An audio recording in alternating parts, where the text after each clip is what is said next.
Good afternoon everyone. Last lecture में हमने saddle point निकालना देखा था कि कैसे गेम थ्योरी में अगर दो कॉम्पिटिटर्स दे रखे हैं तो उनके बीच में सैडल पॉइंट निकाल के कैसे हम उनकी स्ट्रेटेजीज और सॉल्यूशन को की यानी क्वेश्चन की वैल्यू निकालते हैं। ठीक है, वैल्यू क्या होती है, कितना फायदा हुआ कितना नुकसान हुआ, ये क्या कहलाती है, वैल्यू ऑफ द गेम। ठीक है, और स्ट्रेटेजीज हमने देखी थी कि एक कॉम्पिटिटर है तो उसे कौन सी स्ट्रेटेजी फॉलो करना चाहिए और दूसरा कॉम्पिटिटर है तो उसे कौन सी करना चाहिए।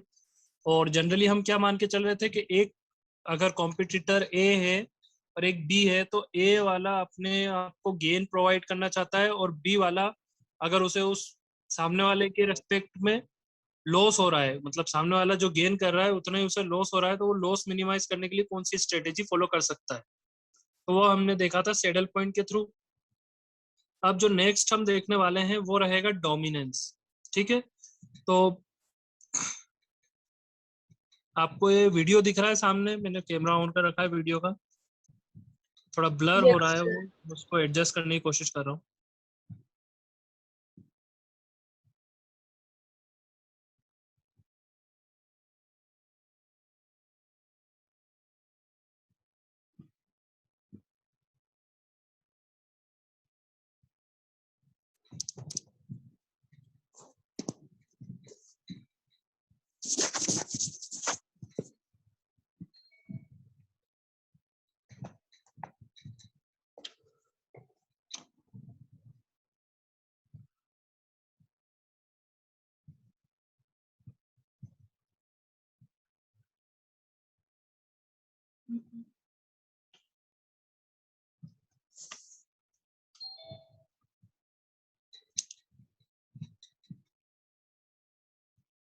चलिए, ये मैं ऑटो फोकस हो जाएगा बीच में। तो सेकंड स्टेप जो रहती है वो होती है गेम को रिड्यूस करना बाय डोमिनेंस। ठीक है, तो डोमिनेंस क्या होता है वो हम देखने वाले हैं आज। ठीक है, तो एक एग्जांपल के थ्रू इसे समझते हैं।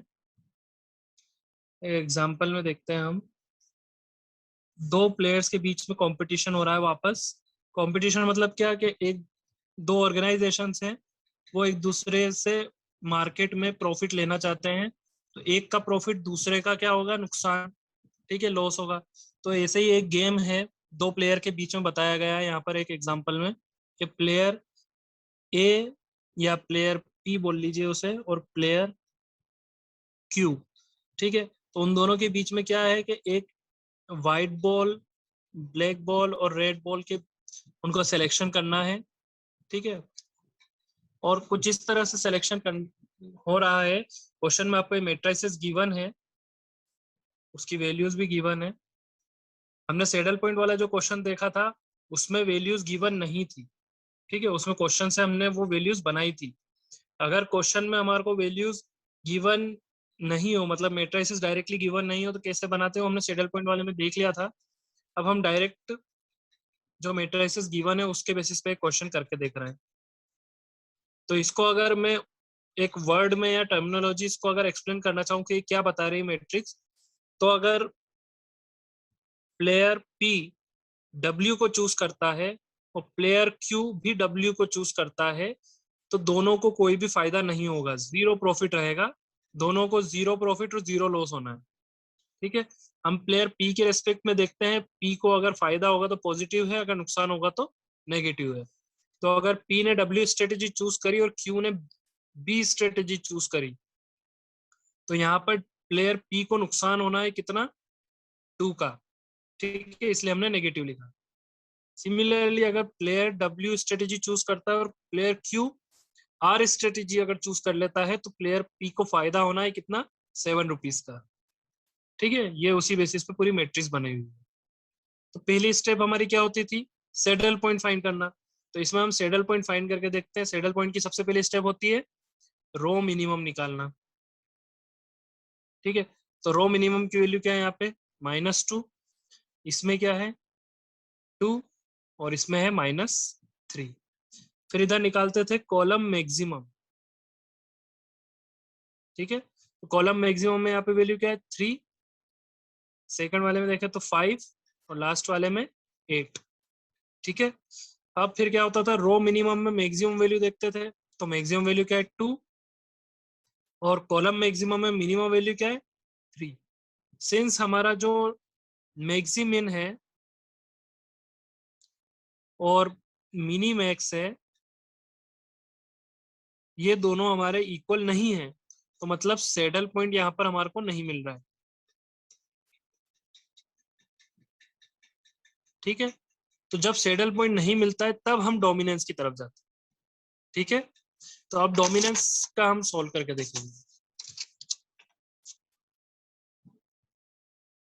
डोमिनेंस के लिए कैसे सॉल्व करते हैं, तो ध्यान से देखिएगा। प्लेयर क्यू को अगर कोई सी भी स्ट्रेटेजी वो चलेगा, ठीक है, मान लीजिए प्लेयर पी अपनी डब्ल्यू स्ट्रेटेजी चल रहा है, ठीक है, तो प्लेयर क्यू इन तीनों स्ट्रेटेजी में सबसे ज्यादा नुकसान किस स्ट्रेटेजी को चलने पे होगा, प्लेयर पी के डब्ल्यू चलने पर आर स्ट्रेटेजी, सबसे ज्यादा नुकसान उसी में होगा।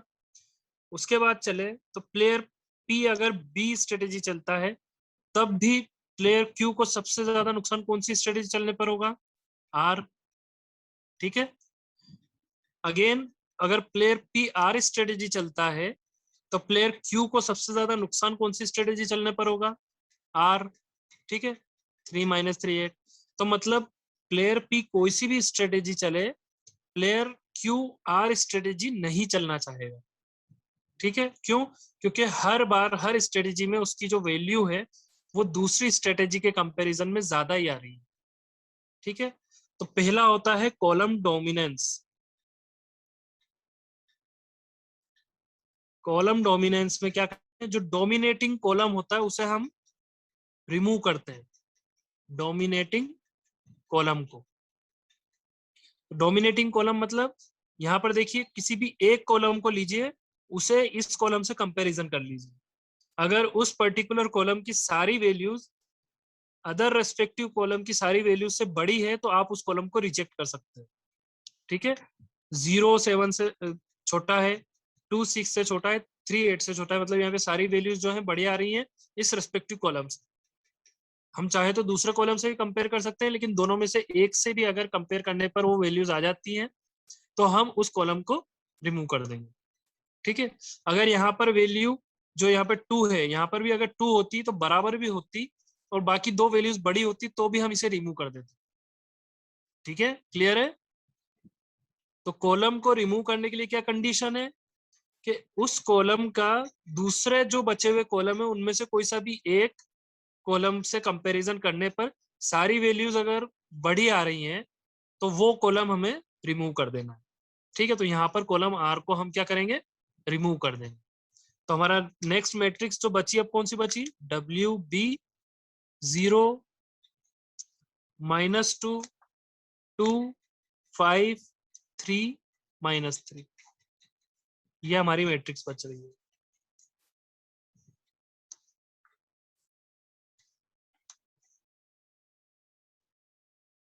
क्लियर है, किसी को कोई डाउट? No sir. सर एक बार फिर से बता मैं दीजिए। थोड़ा एक बार और समझा दो सर। चलो एक और बार स्टार्ट कर लेते हैं। प्लेयर पी और प्लेयर क्यू के बीच में जो गेम चल रहा है, उसमें सैडल पॉइंट हमें नहीं मिला, हमने सॉल्व करके देख लिया। फिर हमने क्या करा, डोमिनेंस अप्लाई करना है, तो डोमिनेंस के लिए सबसे पहले होता है कॉलम डोमिनेंस। कॉलम डोमिनेंस में क्या होता है कि हमें तीनों कॉलम में देखना रहता है, अगर 3 से ज्यादा 4 भी होते तो हम क्या कोशिश करते हैं कि एक ना एक कॉलम को हम रिमूव करना चाहते हैं। ठीक है, डोमिनेंस सर का मतलब ये होता है। सर कुछ स्टूडेंट मीटिंग कर रहे हैं सर बाहर। एक ही स्टूडेंट है वेटिंग में, उस सयोनी पाटीदार, बाकी सबको तो कर लिया है। चलो तो हम इसमें क्या करेंगे, कॉलम डोमिनेंस में क्या करते हैं, जो डोमिनेटिंग कॉलम होता है उसे रिमूव करते हैं। अब डोमिनेटिंग कॉलम क्या होता है, डोमिनेटिंग कॉलम बताता है कि उसकी सारी वैल्यूज जो रहेंगी उस कॉलम की, वो अदर जो कॉलम है रिमेनिंग, उनमें से कोई एक कॉलम जो हो उससे सारी वैल्यूज उसकी बड़ी हो। जरूरी नहीं है कि सारे कॉलम हो उनसे बड़ी हो, कोई सा एक कॉलम भी अगर है उससे अगर उसकी बड़ी है तो उस कॉलम को हम रिमूव कर देंगे। ठीक है, तो 0 से बड़ा है 7, 2 से बड़ा है 6 और 3 से बड़ा है 8, तो मतलब ये सारी वैल्यूज बड़ी है। अब अगर इसे हम फिजिकल इंटरप्रिटेशन देखें, एक्चुअल प्रैक्टिकल यूजेज में क्यू क्या करना चाहता है, अपने लॉस को कम करना चाहता है, ठीक है। पी की डब्ल्यू बी आर तीनों स्ट्रेटेजीज अगर हम देखें, कोई सी भी चूज करता है वो, तो क्यू जो है हमेशा क्या चाहेगा कि उसका लॉस कम हो, इसलिए वो चाहेगा कि डब्ल्यू या बी ऑप्ट करे, ना कि आर, क्योंकि आर उसे हमेशा सबसे ज्यादा लॉस देगा as compare to other strategy, ठीक है। तो इसलिए हम क्या कर रहे हैं, आर को रिमूव कर दे रहे हैं। तो हमने यहाँ पर आर को रिमूव कर दिया, तो अब हमारे पास जो मैट्रिक्स बची वो कैसी बची, कुछ इस तरह बची, ठीक है। अब हम करेंगे रो डोमिनेंस। रो डोमिनेंस में किसी को कोई डाउट है? No, sir. डब्ल्यू बी बचा था हमारे पास। अब इसमें देखिए रो वाइज प्लेयर पी और प्लेयर क्यू के लिए, तो प्लेयर पी क्या चाहेगा, उसका प्रॉफिट को वो मैक्सिमाइज करना चाहेगा, ठीक है। तो वो क्या चाहेगा कि ऐसी स्ट्रेटेजी चले जिसमें उसे मैक्सिमम प्रॉफिट मिले, ठीक है। तो मिनिमम प्रॉफिट वाली को वो स्ट्रेटेजी को कभी नहीं चलना चाहेगा। तो अगर प्लेयर क्यू डब्ल्यू स्ट्रेटेजी चलता है, ठीक है, तो प्लेयर पी के पास जो स्ट्रेटेजीज है उसमें उसे बी और आर जो है सबसे ज्यादा प्रॉफिट देगी, और सबसे कम जो देगी वो डब्ल्यू वाली स्ट्रेटेजी देगी। सिमिलरली नेक्स्ट वाली स्ट्रेटेजी अगर क्यू चलता है बी, तो उसमें भी प्लेयर पी के पास जो दो स्ट्रेटेजीज हैं, -2 और 5 और -3, तो उसमें 5 वाली उसे क्या देगी, हमेशा मैक्सिमम प्रॉफिट देगी। तो -2 अभी भी उसे क्या दे रही है, मिनिमम प्रॉफिट, ठीक है। ये नहीं देखेंगे हम कि ये -3 है तो ये मिनिमम है। हम किसी भी, मैंने क्या बोला था कि एक कॉलम को, किसी भी एक कॉलम से सारी वैल्यूज बड़ी होनी चाहिए। सिमिलरली एक रो को किसी भी दूसरी रो से वैल्यूज हमेशा कम मिलनी चाहिए, मतलब 2 0 से बड़ा है और 5 -2 से बड़ा है, तो ये सबसे कम प्रॉफिट दे रही है ये वाली स्ट्रेटेजी से। तो हम इस वाली रो को रिमूव कर देंगे, डब्ल्यू वाली रो, ठीक है। किसी भी एक रो के कंपैरिजन में मिनिमम वैल्यू आना चाहिए सारी। जैसे कॉलम में हम मैक्सिमम देख रहे थे, वैसे रो में हम मिनिमम वाला कंडीशन देखें। क्लियर है?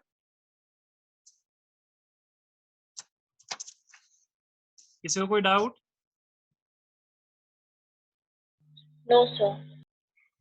तो ये मैट्रिक्स हमारी अब क्या रेड्यूस हो जाएगी, डब्ल्यू वाली रो को हटा देंगे, तो अब हमारे पास क्या बचा, बी और आर, ठीक है, प्लेयर पी के लिए और प्लेयर क्यू के लिए डब्ल्यू और बी।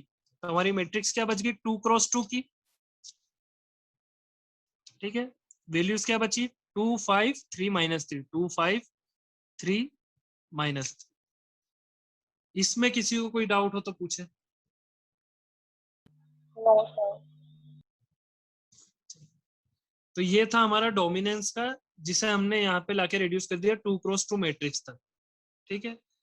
इसके बाद जो सॉल्यूशन हम निकालते हैं वो, उसके लिए अलग मेथड यूज होती है। अभी डोमिनेंस समझ में आ गया होगा। इसका एक और एग्जांपल लेते हैं डोमिनेंस का, फिर हम जो आगे का सॉल्यूशन निकालना है इस मैट्रिक्स का वो बताऊंगा मैं, ठीक है। पहले हम डोमिनेंस का एक और एग्जांपल देख लेते हैं ताकि और अच्छे से समझ में आए।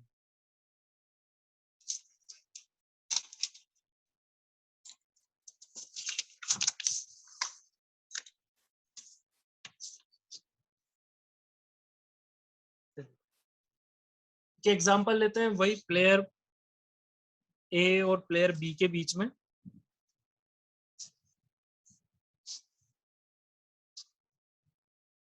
ठीक है। 3 क्रॉस 3 की मैट्रिक्स लेते हैं।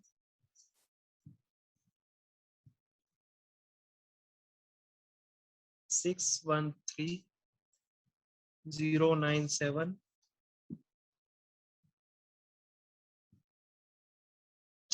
2 3 4, ठीक है। इसमें भी देखते हैं इनिशियल पहली स्टेप, हमेशा मैट्रिसेस को गेम थ्योरी में जब भी सॉल्व करेंगे तो पहली स्टेप क्या रहती है, सैडल पॉइंट देखना। तो इसमें सैडल पॉइंट देखते हैं, रो मिनिमम निकालेंगे तो 1, सेकंड वाली रो का मिनिमम देखेंगे तो 0, और थर्ड वाली रो का मिनिमम है 2। कॉलम में मैक्सिमम वैल्यू देखेंगे तो 6 9 एंड 7, ठीक है। अब इसमें देखें तो रो में, ये रो मिनिमम में मैक्सिमम वैल्यू क्या है 2, और कॉलम मैक्सिमम में मिनिमम वैल्यू क्या है 6। तो दोनों वैल्यूज हमारी नॉट इक्वल है, तो मतलब सैडल पॉइंट नहीं है। सैडल पॉइंट नहीं है तो अब डोमिनेशन की तरफ चलेंगे। तो डोमिनेंस में यहाँ पर देखें तो कॉलम वाइज क्या देखते थे हम कि एक कॉलम की सारी वैल्यूज बचे हुए दो कॉलम जो है उनके रेस्पेक्ट में ज्यादा होगी तो उस कॉलम को हम रिमूव कर देंगे। तो अब यहाँ पर देखें तो पहले वाले दो कॉलम में अगर कंपैरिजन देखें तो 6 1 से बड़ा है लेकिन फिर 0 9 से छोटा हो गया, तो सारी वैल्यूज इस कॉलम की बड़ी नहीं हुई इससे, ना इस कॉलम की इससे हुई, तो इन दोनों का कंपैरिजन तो नहीं हो सकता। नेक्स्ट वाले का देखते हैं तो 1 3 से छोटा है लेकिन 9 7 से बड़ा है, तो फिर कंपैरिजन नहीं हो पा रहा है। नेक्स्ट देखते हैं फर्स्ट और थर्ड के बीच में, तो 6 3 से बड़ा है लेकिन 0 7 से छोटा है, तो प्योरली कोई भी कॉलम एक दूसरे को डोमिनेट नहीं कर रहा है, तो कॉलम वाइज हम इसमें डोमिनेंस नहीं लगा पा रहे। फिर हम क्या देखेंगे रो वाइज, कि रो वाइज में लगा पा रहे हैं क्या, तो 6 0 देखा हमने तो 6 0 से बड़ा है लेकिन 1 9 से छोटा है, तो रो वाइज भी डोमिनेंस नहीं हो पा रहा है फर्स्ट टू रो में। सेकंड और थर्ड में देखते हैं तो 0 2 से छोटा है लेकिन 9 3 से बड़ा है, तो यहाँ पे भी डोमिनेंस सेकंड और थर्ड में नहीं हो पा रहा। फर्स्ट और थर्ड में देखते हैं तो 6 2 से बड़ा है लेकिन 1 3 से छोटा है, तो प्योरली डोमिनेंस तो ना रो वाइज हुआ ना कॉलम वाइज हुआ। ठीक है, तो यहाँ पर आता है एक नया ऑपरेशन एवरेज। ठीक है, इससे ज्यादा आपको पूछा नहीं जाएगा क्वेश्चन में कभी भी, डोमिनेंस निकालने के लिए अगर बोला जाएगा और फाइनल मैट्रिक्स आपसे पूछी जाएगी तो एवरेज ऑपरेशन से ज्यादा आप लगाने के लिए नहीं बोला जाएगा। ठीक है, एवरेज ऑपरेशन क्या करता है, रो वाइज देखते हैं, रो वाइज बताता हूं मैं पहले कि 6 + 0 9 + 1 और 3 + 7 इनका एवरेज जब निकालेंगे दोनों रो का तो उससे जो वैल्यू मिलेंगी वो लास्ट वाली अगर रो से ज्यादा मिल रही है सारी तो हम इस रो को रिमूव कर सकते हैं। रो वाइज हम क्या चाहते हैं, जो मिनिमम प्रॉफिट देगी रो उसे हम क्या करेंगे, रिमूव कर देंगे। ठीक है, समझ में आ रहा है? Yes, sir. तो देखिए अब यहाँ पे एवरेज फॉर्मेट लगाते हैं हम। तो हमने पहली दो रो का एवरेज निकालने की कोशिश करी और उसे देखते हैं कि वो थर्ड रो से सारी वैल्यूज ज्यादा आ रही है क्या, तो 6 + 0 divided by 2, 1 + 9 divided by 2, 3 + 7 divided by 2, क्या वैल्यूज आएगी 3 5 एंड 5। ठीक है, और नीचे वाली रो की वैल्यूज क्या है हमारी 2 3 4, तो 2 is less than 3, 5 is less 3 is less than 5 and 4 is less than 5, मतलब ये वाली रो जो है हमारे को मिनिमम बेनिफिट देगी, मिनिमम गेन, तो इस रो को हम रिमूव कर सकते हैं थर्ड वाली को। तो डोमिनेंस लग गया रो में। अब आपके मन में डाउट आ रहा होगा सर नीचे वाली का एवरेज लेके फर्स्ट वाली भी तो रिमूव हो सकती थी, तो हम देख लेते हैं वो करके। 0 + 2 डिवाइडेड बाई 2, 3 + 9 डिवाइडेड बाई 2 और 4 + 7 डिवाइडेड बाई 2, तो ये आया 1 6 एंड 5.5। ठीक है, अब लास्ट में हमारे ऊपर वाली वैल्यूज क्या है, दो इनका एवरेज लिया है तो बचा हुआ रो कौन सा है, इससे ज्यादा आनी चाहिए वैल्यू सारी 6 1 3, तो 6 1 3, तो यहाँ पर क्लियरली दिख रहा है कि वैल्यूज बड़ी छोटी हो रही हैं। ठीक है, 6 1 से बड़ा है और 1 यहाँ पे 6 से छोटा हो गया, तो यहाँ पर क्लियर डोमिनेंस नहीं मिल पा रहा है, इसलिए हम इस रो को रिमूव नहीं कर सकते। आप बोलेंगे कि सर फर्स्ट और थर्ड का एवरेज लेके सेकंड वाली को रिमूव करके देखते हैं, तो 6 + 2 divided by 2, 1 + 3 divided by 2, 4 + 3 divided by 2, तो क्या आ जाएगा 4 2 3.5। अब बची वैल्यू क्या है, दोनों का एवरेज लिया फर्स्ट और थर्ड का, तो सेकंड वाली से इनकी ज्यादा होनी चाहिए, 0 9 और 7। यहाँ पर भी देखिए पूरी तरह से डोमिनेट नहीं हो पा रहा है क्योंकि 4 0 से बड़ा हो गया, फिर 2 लेस देन हो गया 9 से। क्लियर है, समझ में आ रहा है? Yes, sir. तो ये क्या हुआ हमारा, हमने देखा तीनों एवरेज निकाल के देखे तीनों केसेस में, तो एक केस में हमारे को मिला है कि जो एवरेज आया है दो रो का, फर्स्ट टू रो का, वो थर्ड वाली रो के सारी वैल्यूज से ज्यादा आ रहा है, मतलब जो लास्ट वाली रो है वो हमारे को सबसे कम गेन या सबसे कम प्रॉफिट देने वाली, तो हमने इस रो को रिमूव कर दिया, तो हमारा रो डोमिनेंस लग गया। ठीक है, और कॉलम डोमिनेंस में आपको डायरेक्टली बता रहा हूँ कि हमने लगा के देखा एवरेज से तो वो नहीं निकल पा रहा है, इसलिए हम कॉलम डोमिनेंस नहीं करेंगे।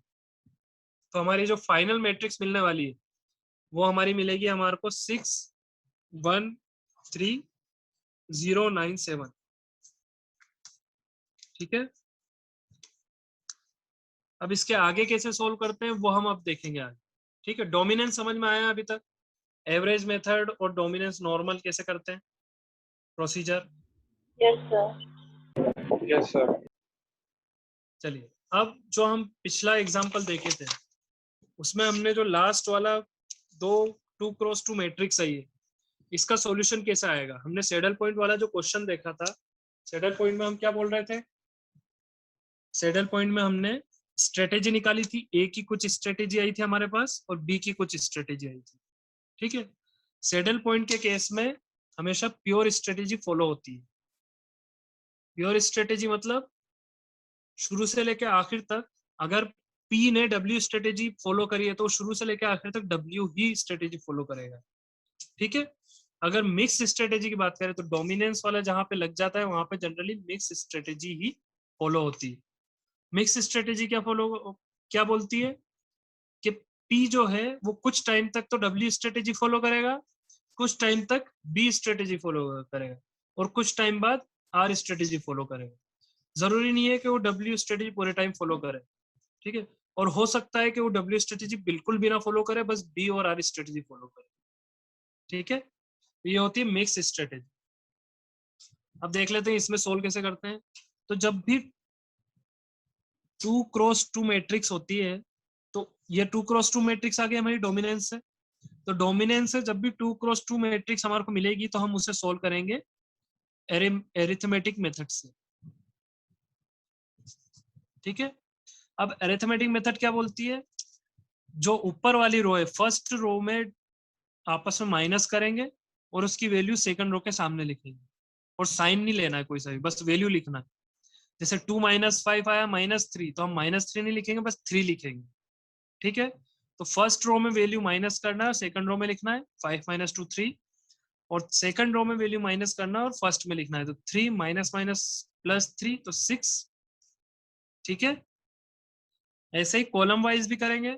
फर्स्ट कॉलम में जो वैल्यू माइनस होगी वो सेकंड कॉलम में लिखाएगी और सेकंड में जो माइनस होगी वो फर्स्ट में लिखाएगी। तो 3 - 2 1 और 5 - -3 +3 तो 8। ठीक है, क्लियर है? ये सबको समझ में आया अरिथमेटिक की स्टेप? Yes sir. सर ये माइनस का समझ में नहीं आया, जब -5 नहीं है तो अपन -3 क्यों प्लस कर रहे हैं इसमें? प्लस हम माइनस क्या तो कहते माइनस हैं? होता है ना। अरे तो 5 -3 है, 5 -3। ठीक है, इसके बाद मैं ये बोल रहा हूं कि 2 - 5 अगर आपने करा तो आपका आया -3। तो जब सब्ट्रैक्ट करने के बाद जो वैल्यू आई है उसमें साइन नहीं लेना है हमारा। सब्ट्रैक्ट करने में तो साइन कंसीडर करेंगे। ठीक है, यस सर। जो जो नॉर्मल सब्सट्रैक्शन होता है वो वैसे ही फॉलो होगा, बट आखिरी में जो वैल्यू लिखाएगी फिर उसका साइन मत लिखो, बस ये है। ठीक है, तो यहाँ पर हो गया आपका 5 -3 तो +3, 5 + 3 8, तो वो लिखाएगा कॉलम फर्स्ट में, और फर्स्ट वाले की वैल्यू जो आएगी वो लिखाएगी कॉलम सेकंड में। ऐसे ही रो वाइज भी हुआ, फर्स्ट वाली रो में जो वैल्यू थी वो लिखाई सेकंड रो में, और सेकंड वाली रो में जो वैल्यू आई हमारी सब्ट्रैक्ट करने के बाद वो लिखाई फर्स्ट रो में। ठीक है, फिर इसका एलसीएम फॉर्म में लिखेंगे। एलसीएम फॉर्म में कैसे लिखेंगे? 6 + 3 क्या होता है? 9, तो 9 के ऊपर 6 लिख दो, 9 डिनोमिनेटर में आ जाएगा, 6 + 3 9 और 3 ऊपर आ जाएगा। ठीक है, सिमिलरली यहाँ पर 8 + 1 9, लेकिन ऊपर लिखेंगे 8 और यहाँ पर 1/9। ठीक है, ये समझ में आया? बाद में आपको ये वैल्यू लिखना है। अब ये वैल्यू क्या बताती है ये मैं आपको बताऊंगा। जो हमारी ए की स्ट्रेटेजी फॉलो करने का तरीका है वो इसी से मिलेगा हमारे को। ए को ए यानी पी, ये जो पी था इसको पी कर लो एक ही जगह, पी और क्यू। तो पी की स्ट्रेटेजी जो रहेगी वो क्या रहेगी? बी फॉलो करेगा वो 6/9 टाइम्स और आर फॉलो करेगा वो 3/9 टाइम्स। इसे परसेंटेज फॉर्म में लिख लेते हैं हम। 2 3 जा 6, 3 2 जा 6 और 3 3 जा 9, 2/3 कितना आता है? 0.666। ठीक है, और 3/9 कितना होता है, यानी 1/3, तो ये हो जाता है 0.333। ठीक है, तो अगर इसे परसेंटेज फॉर्म में लिखूं तो 66.6% और ये होगा 33.3%। तो P जो है वो B स्ट्रेटेजी फॉलो करेगा 66% टाइम और R स्ट्रेटेजी फॉलो करेगा 33% टाइम, और जो W स्ट्रेटेजी है वो 0 टाइम यूज करेगा। तो P की स्ट्रेटेजी क्या होगी, ऑप्टिमल स्ट्रेटेजी 0, 66.6 और 33.3%। ठीक है, W को 0 बार, B को 66.6 बार और R को 33.3% वो यूज करेगा। ठीक है, पूरे प्ले के अंदर। ठीक है, समझ में आया स्ट्रेटेजी कैसे निकली? सर ये आपने वैल्यूज जो अभी लिखी है ये समझ में नहीं आया सर। हाँ चलो वापस बता देता हूँ। जो प्ले हो रहा है P और Q के बीच में, तो जब वो स्टार्टिंग से लेके एंड तक होगा तो हम उसे बोलेंगे 100%। ठीक है, उस 100% कंप्लीशन में कुछ टाइम तो वो स्ट्रेटेजी B फॉलो करेगा, कुछ टाइम वो स्ट्रेटेजी R फॉलो करेगा। तो ये जो परसेंटेज है, ये परसेंटेज यही बता रहा है कि कितने परसेंट टाइम वो या कितने परसेंटेज ऑफ प्ले वो कौन सी स्ट्रेटेजी यूज करने वाला है। ठीक है, तो हमने जो ये वैल्यू निकाली माइनस करके, उसके बाद हमने क्या करा, एलसीएम फॉर्म में लिखा उसे, यानी फ्रैक्शन फॉर्म में। 6 + 3 9 और 6/9 हो जाएगा वो। ठीक है, 6 + 3 9 और जो वैल्यू थी वैसे की वैसी लिखा जाएगी, 6/9 और 3/9। ठीक है, तो या तो आप इसे ऐसा भी लिख सकते हैं कि 2/3 टाइम वो यूज करेगा स्ट्रेटेजी बी और 1/3 टाइम वो यूज करेगा स्ट्रेटेजी आर और 0 बार यूज करेगा वो स्ट्रेटेजी डब्ल्यू। इस फॉर्म में भी लिख सकते हैं, ये भी गलत नहीं है, सही है। बस मैंने एक समझाने के लिए आपको उसे परसेंटेज में लिख दिया ताकि अच्छे से आपको समझ में आए। ठीक है, क्लियर है? Yes sir. सिमिलरली क्यू के लिए स्ट्रेटेजी अगर देखें तो क्या होगी, डब्ल्यू को वो यूज करेगा 8/9 टाइम या 8/9 पार्ट ऑफ द गेम, और 1/9 पार्ट वो यूज करेगा स्ट्रेटेजी बी, और आर स्ट्रेटेजी को वो यूज करेगा 0 बार। ठीक है, आर है ही नहीं यहाँ पे, तो आर यानी 0 अगर नहीं है तो। क्लियर है स्ट्रेटेजी कैसे निकालते हैं? किसके लिए है बस ये 2x2 मैट्रिक्स के लिए हम यूज कर सकते हैं बस इसे। फिर आगे हम और देखेंगे कि अलग मैट्रिक्स होगी 2x3 या 3x3 आगे तो कैसे करेंगे, लेकिन अभी 2x2 के लिए बताया मैंने। ठीक है, इसमें वैल्यू ऑफ द गेम क्या होगी कि फाइनली पी को प्रॉफिट कितना होने वाला है ये स्ट्रेटेजी चल के। ठीक है, तो वो निकालने के लिए हम क्या करते हैं, वैल्यू निकालने के लिए सिंपल है, जो आपके सामने ये 8 और 1 निकाला है आपने, तो 8 को 2 से इंटू कर दो उसी में। ठीक है, सामने जो वैल्यू आपको गिवन है वो वैसे की वैसे मल्टीप्लाई कर दो। कैसे करेंगे,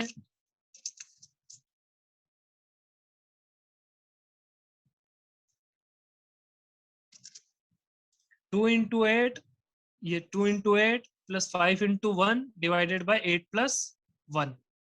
ठीक है, 2 इंटू 8 प्लस 5 इंटू 1, ठीक है, डिवाइडेड बाय 9, 8 प्लस 1। तो जो वैल्यू आएगी वो आएगी 21/9। कैसे भी निकालो वैल्यू, आप 8 into 3 plus 1 into -3 divided by 8 plus 1 भी करोगे तो भी यही वैल्यू आना है। इधर से भी निकालोगे 6 into 2 plus 3 into 3 divided by 6 plus 3 तो भी 21/9 आना है। 6 into 5 plus 3 into -3 divided by 9 तो भी वैल्यू वही आना है। ठीक है, समझ में आया? वैल्यू ऑफ द गेम क्या बता रही है कि जो पी को प्रॉफिट होने वाला है वो प्रॉफिट वो क्यू है उसके लॉस के बराबर ही रहेगा। ठीक है, तो 21/9 जो है वैल्यू ऑफ द गेम है, यानी पी को ये स्ट्रेटेजी चलने पर 21/9 का रुपीज का प्रॉफिट होने वाला है, और क्यू को ये स्ट्रेटेजी चलने पर 21/9 का लॉस होने वाला है। तो पी के लिए वो मैक्सिमम या ऑप्टिमल प्रॉफिट है और क्यू के लिए वो ऑप्टिमल लॉस है, उससे ज्यादा उसे लॉस नहीं हो सकता और पी को उससे ज्यादा प्रॉफिट नहीं हो सकता। ठीक है, आई होप आपको समझ में आया होगा ये सब। Yes sir. यस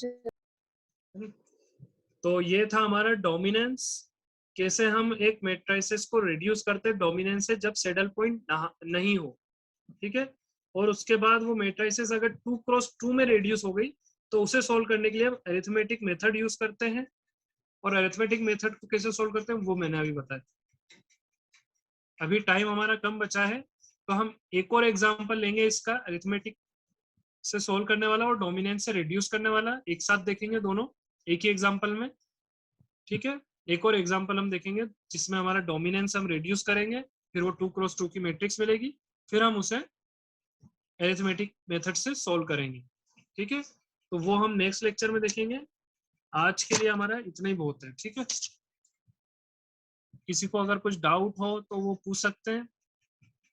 हाँ प्रखर। सर ये कैसे डिसाइड करा कि किसको प्रॉफिट हो रहा है और किसको लॉस? मैंने स्टार्टिंग में ही बताया था कि जब हम प्लेयर पी को ले रहे हैं लेफ्ट हैंड साइड पे, ठीक है, तो हमने क्या बोला है कि जब वो माइनस साइन इंडिकेट कर रहा है कि उसे लॉस हो रहा है, ठीक है, और पॉजिटिव साइन शो कर रहा है कि उसे प्रॉफिट हो रहा है, मतलब प्लेयर क्यू जो है यहाँ पर उसे प्लेयर पी को पैसे दे रहा है या फिर उसका प्रॉफिट लेके जा रहा है प्लेयर पी। क्वेश्चन में ये पहले से गिवन है, ठीक है। तो तभी हमें पता चला कि आगे सारी वैल्यूज जो है हमारी अब हम पॉजिटिव के उसमें लेके चल रहे हैं, तो स्ट्रेटेजी जैसे लेके चले तो पी के प्रॉफिट के लिए लेके चल रहे हैं हम। तो अगर उसे कुछ नुकसान भी हो रहा है तो उसने जो स्ट्रेटेजी फॉलो करके फायदा लिया था उस वजह से वो नुकसान उसका कम हो और फाइनल प्रॉफिट उसका, हम बोल रहे हैं ना ऑप्टिमल बोल रहे हैं, मैक्सिमम नहीं बोला हमने, ऑप्टिमल, मतलब उसे कुछ टाइम फायदा भी हुआ होगा कुछ टाइम नुकसान, लेकिन अल्टीमेटली उसे फायदा हुआ है, वो फायदा उसका 21.9 पे आके रुका है, ठीक है। Okay sir.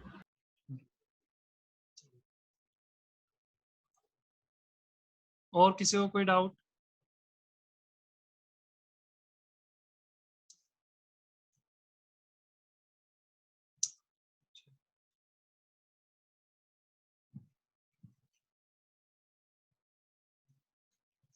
अब बहुत लोगों को ये क्वेश्चन होगा कि सर ये क्वेश्चन सोल्व करने के लिए एग्जाम में कैसे आएंगे।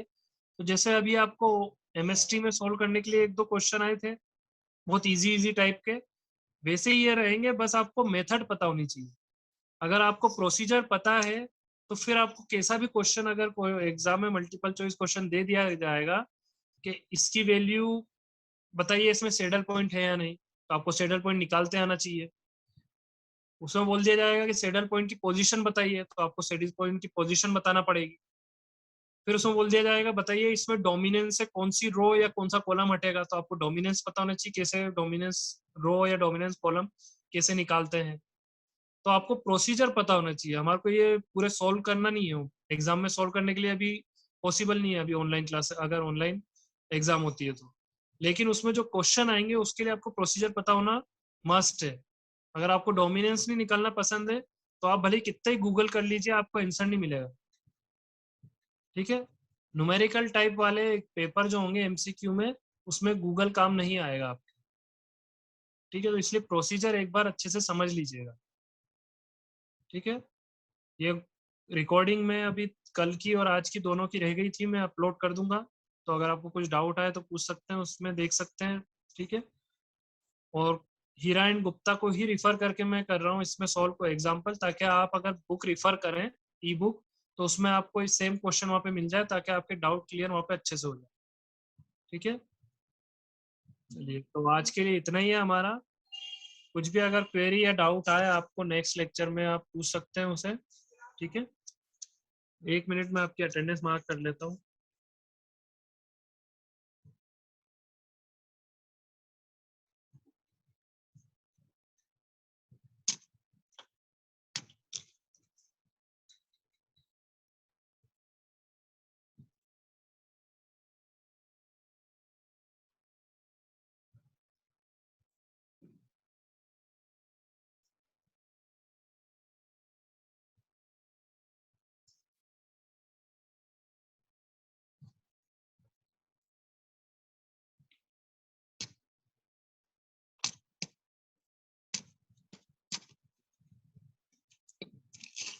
चलिए तो आज के लिए इतना ही है, थैंक यू।